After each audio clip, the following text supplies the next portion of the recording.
Who wants to be a teacher? Okay, Tiny?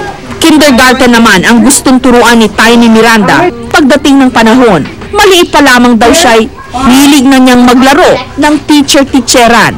Sa murang edad ay batid na ni Tiny ang dangal ng pagtuturo. Kung walang teacher, hindi kami matututo. Hindi kami magiging doktor, hindi kami magiging engineer. Oo nga naman, lahat ng kinauwian ng halos lahat ng katauhan ay hinubog ng mga teacher. At kahit kumakatok ang sari-saring panganib sa kanilang mga pintuan, malaki ang tiwala ni Tiny sa profesyong ito na siya pa rin susulong sa kaunlaran sa kanilang lugar, magdadala ng edukasyon upang balang araw matatapos rin ang pangho-hostage at panginidnap. Sana wag niyo na lang idama yung mga teacher.